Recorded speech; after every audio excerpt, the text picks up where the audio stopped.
Christyn Cianfarani is the president of the Canadian Association of Defence and Security Industries. She joins me now from the CanSec conference where Minister McGuinty spoke this morning.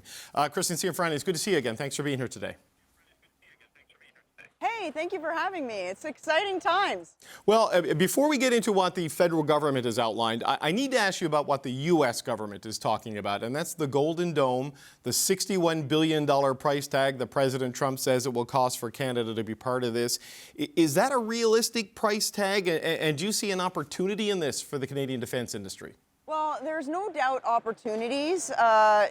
Simply because of our relationship in NORAD, so our binational partnership that we have with the U.S. The question really is what kind of opportunities and where Canada is going to be asked to play. So we have no visibility into what kind of partnership they're looking at or how much it's going to cost. So I've got nothing to offer you on that front. But I certainly am expecting, from a defense industry perspective, that there is going to be opportunity for us. Okay. It seems like there may also be increased opportunity in Europe, because Mark Carney was on the show yesterday, and the Prime Minister talked about wanting to sign some sort of a deal by Canada today to help with the Rearm Europe initiative. What's your sense of what that could mean for Canadian industry and how quickly you could take advantage of that? Yeah, so Rearm Europe is kind of like a fund which will go into coalition or collective defense. What we're really expecting with that is that, it's a pay-to-play model. So Canada is going to put in some funding, and in return for that funding, we're going to get some opportunities. Now, you have to, as a country, go in with a game plan, which, to our knowledge, has not been solidified at this point in time. For sure, we're looking at maybe some sort of a technology, exchange.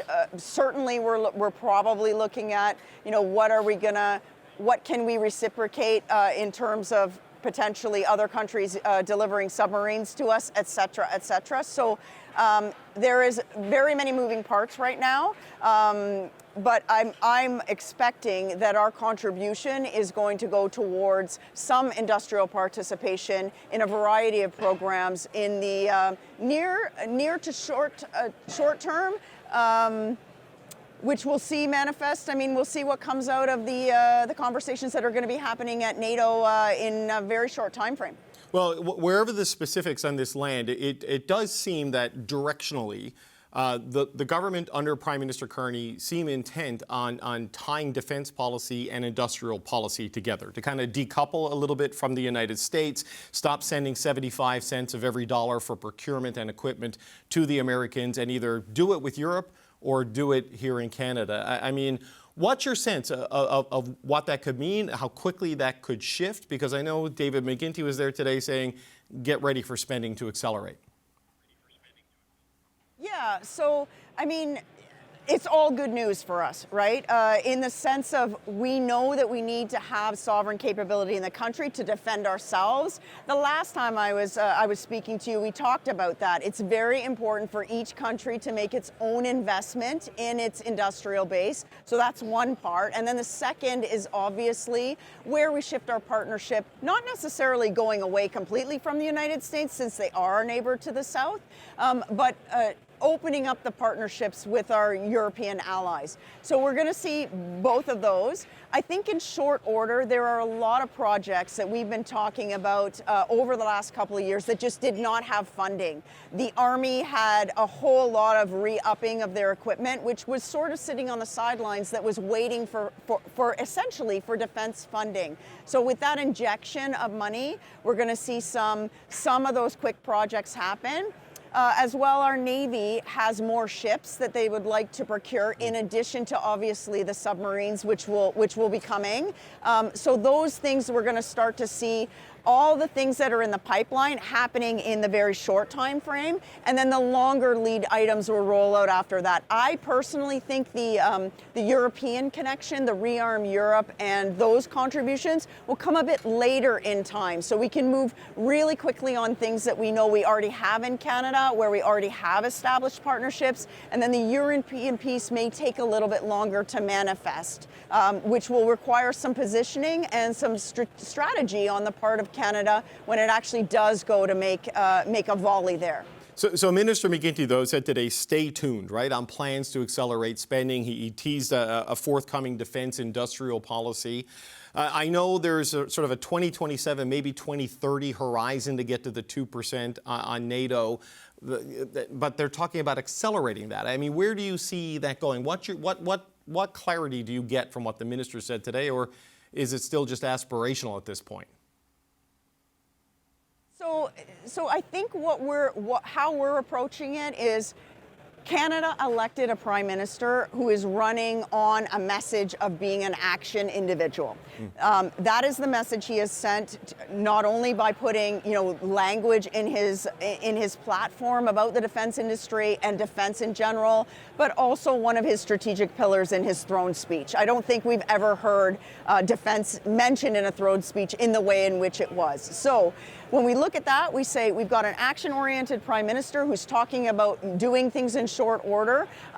So we're in that wait and see. They've mentioned that, between the G7 and the NATO summit, there's an expectation that the 2% is going to move on us. So we're looking at, okay, what are we going to see as Canada's announcement at NATO? I would expect to see something bright and bold out of this prime minister. The second thing we're looking for is if we're going to table a fall budget, the money needs to be there. It's not going to be real for the sector, especially if you want private investment to dovetail in with government investment. It's not going to be real until we actually see a budget that includes this kind of funding. So those are at least two indicators that we're looking for. And when we start to see those things, I think we're going to think it's really happening, much more than just some conversations that are happening with other partners around the world and commitments that may not have any teeth to them in the near future. Right. No, that's a fair point. And look, the NATO target has been 2%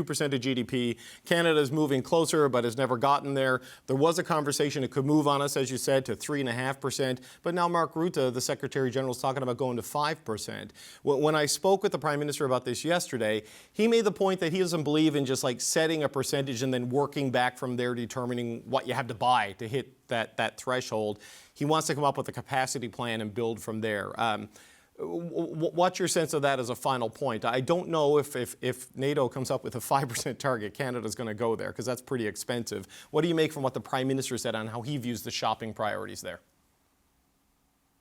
Yeah, so I think they're setting these numbers. The floor is most likely going to be at 3.5%, and there'll be aspirational ceilings of upwards of 5%.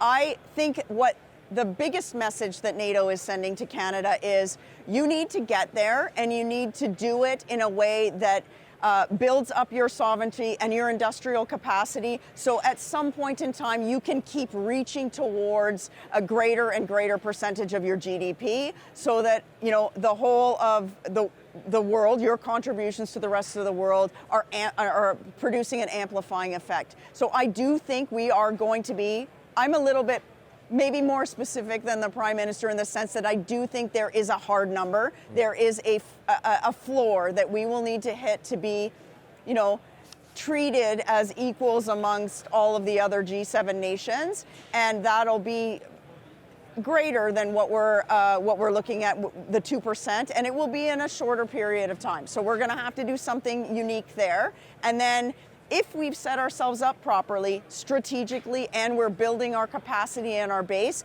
by extension, as our GDP grows, so our economic play, as our GDP grows, our expenditure should trail along with it. I think that's a smart strategic way of getting the extra volume on the percentage of GDP over time. So just as a final quick question, I mean, do you buy it?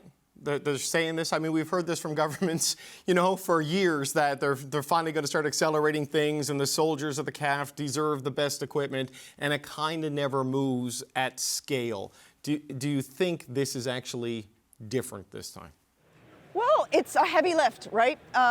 We are, let's say, optimistic at this moment. Like I said, this is a prime minister who ran on a brand of being an action person and seems to be putting in place the pieces to shake things up. We know to put in that much capacity in the procurement system, massive changes are going to happen. They have been signaling with different structures that they're going to try and make the system a little bit more agile. When we start to see those things come around, I think we'll start to believe it more and more. So the jury's out, I guess you could say. We're all watching, but I can tell you this, if the country is signaling that from the top, the industry itself, behind me, will align to make that happen. Christyn Cianfarani, President of the Canadian Association of Defence and Security Industries. We appreciate the time. Thanks for being here today. Thank you so much for having me. So, Kate, I wonder about this because, there's a big defense conference happening in town, CANSEC, right, which you've been at all day. Yeah. We spoke with, the head of CADC today, and you saw what David McGuinty said. It sounds like there's a big acceleration coming, and this deal with Europe, the final form of that we'll learn about in the next couple of weeks, that's going to put something on the tab, right? So, what is the value of doing a budget before you have that ironed out in the next 4 or 5 weeks? Yeah, well, to bring it to an analogy, I want to build a house. I want to go to the bank and take out a loan. They need to know what my current debt is before they give me that loan. So I think Canadians need to know the status of the books before the government starts asking for more money, which is really what they're doing right now. They're not letting people know what the state of the current finances are, but they are asking for an additional $500 billion in new spending on defense. Like, don't get me wrong. Well, it's not $500 billion in new spending. It's $500 billion in spending, because there's about $400 billion every year anyway. In spending. Right? Yeah. But again, without that accountability of knowing the state of the current books, and I think it's because there's not a good story to tell there, and it's a lot of people surrounding the Prime Minister that were part of the previous government that led to that financial challenge. But on defense, I hope there is more investment, and it would be good to foreshadow that in the weeks ahead. But again, I don't think that these need to be parallel tracks. I think that you can give Canadians a sense of the state of the books, where you want to spend.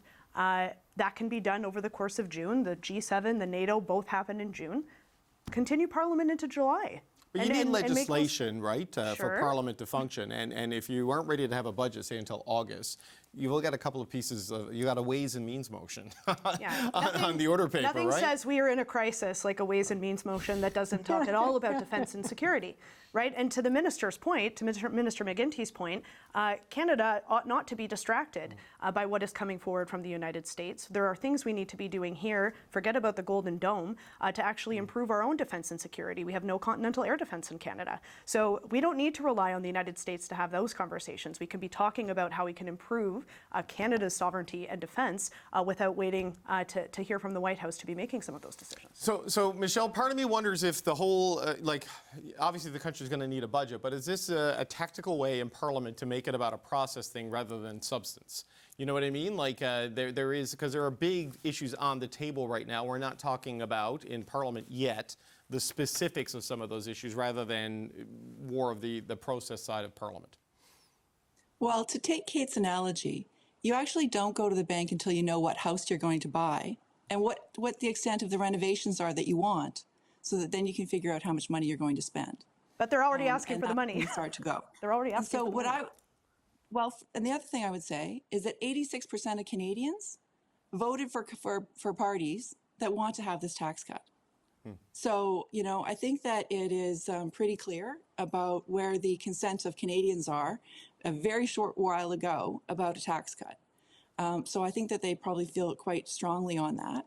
And, the other thing that I would say is, trying to make a budget sound like a simple document is it's not really fair to all of the people and all of the work that actually goes into it, nor to how much we actually depend on it being able to stand up. And also stand up to the bond markets, because they're going to be looking at those and judging them in terms of our credit. And there has to be a real kind of fastidiousness about it in terms of how you put that together. So, absolutely, they've got to do their homework. You can't just write a budget bill overnight. And, my firm thought is that they're going to put a budget together as soon as they can. They know that there is a need for it. And it's going to be comprehensive, because that sounds like how Mark Carney wants to do things. He is a guy who has big plans and who has big, ideas about what he wants to get done. He presented those during the election campaign. He's now going about putting his government in order to try and bring it about. And I'm sure that the finance department has been tasked with building a budget that meets those needs. So it's not going to be long.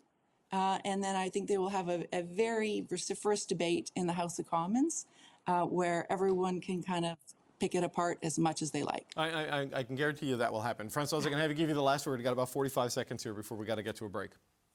Yep, we'll just add to, it's nice to have big ideas, big plans and so on, but you have to share with the people because we're hearing 2% GDP for the defense and security, which Canadian a year ago might have said, are you nuts? We have so many other priorities, but who now might say, oh, okay, but how are we going to spend it? Because at the same time, Mark Carney is saying this. He also said some words about deficit.